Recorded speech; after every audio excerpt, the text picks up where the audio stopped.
Assalamualaikum warahmatullahi wabarakatuh. Video hari ini tentang materi kita mengenai nested if atau if bercabang, dimana di dalam if itu bisa terdapat pengujian if lagi. Nah, misalnya seperti program yang sudah di-share di e-learning, yaitu mengenai materi mengenai kursus komputer di STIMIK PPKIA. Nah, di program ini kita kan ada pengujian bahwa untuk kursus komputer itu terdapat 3 materi yang akan diajarkan, yaitu bahasa pemrograman, desain grafis, dan aplikasi perkantoran. Nah, kita bikin programnya seperti ini. Jadi ini tampilannya. Kemudian untuk variabel pilihan kita pakai integer karena yang akan kita input hanya angka pilihan kita, apakah pilihannya 1, 2, atau 3. Nah, kemudian kita lihat di sini untuk bahasa pemrograman. Bahasa pemrogramannya karena pilihannya lebih dari 1, maka kita pakai pengujian lagi.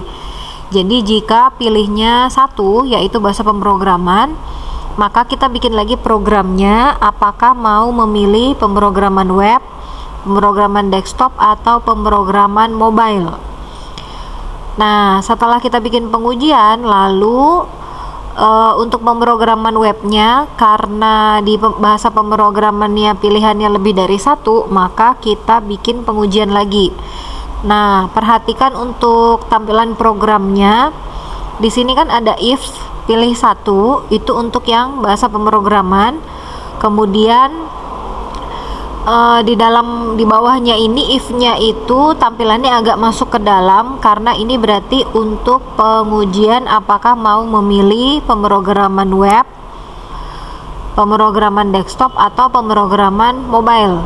Nah, kita lihat di sini posisinya ya. Pertama, if-nya itu pilihnya sama dengan 1. Nah, kemudian if yang pertama itu untuk yang bahasa pemrograman. Terus kalau kita pilih 1, maka bikin program, tampilan program untuk bahasa pemrograman.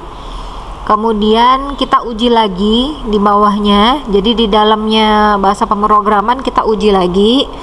Kalau mau pilih 1, berarti itu untuk pemrograman web. Nah, kemudian perhatikan di sini untuk pemrograman desktop. Desktopnya itu karena materinya ada 3, maka kita uji lagi, bikin tampilan programnya lagi.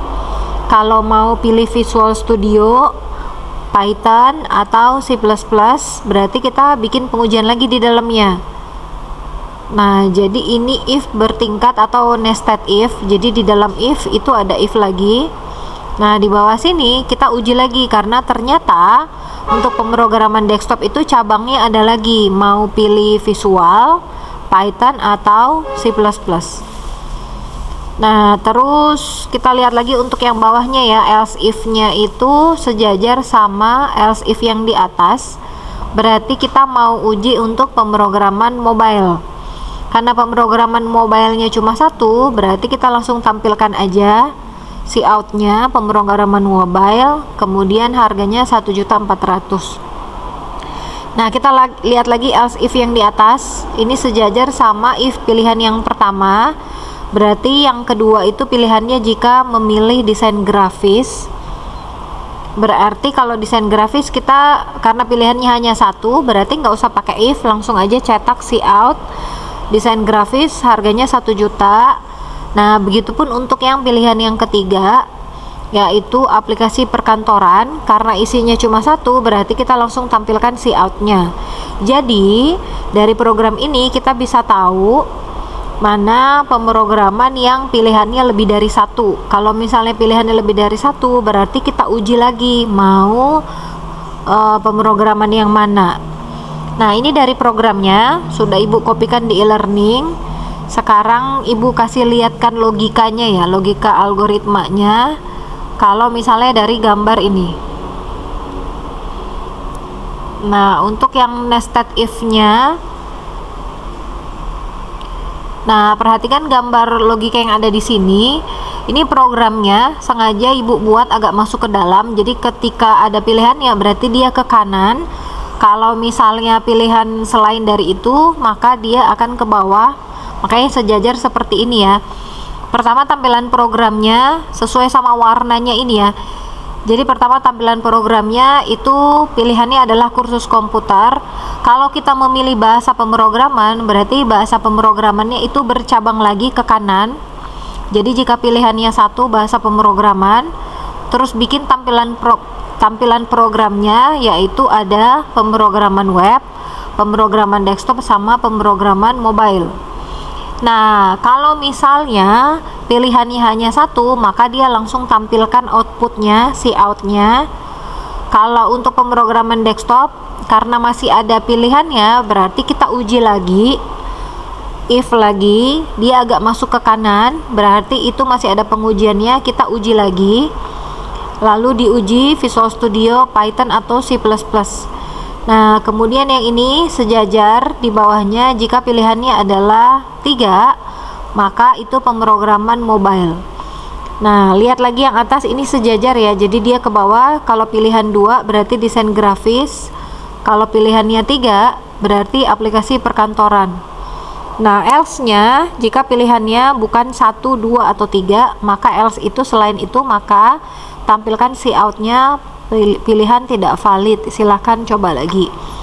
Nah, dari tampilan logika yang seperti ini, dari gambar ini bisa tahu bahwa mana yang if-nya memiliki if di dalam if atau percabangan if, mana yang memang hanya pilihannya hanya satu, jadi kita langsung cetak aja cout. Tapi kalau misalnya ada lagi pilihan selain dari ini, maka kita uji lagi if-nya. Nah, sekian penjelasan untuk yang ini. Kalau misalnya nanti ada pertanyaan, bisa ditanyakan di WA. Nanti kita bahas lagi apa yang mungkin kalau misalnya ada bingung atau gimana, nanti kita bisa bahas lagi di e-learning ya. Baiklah, sekian video penjelasannya.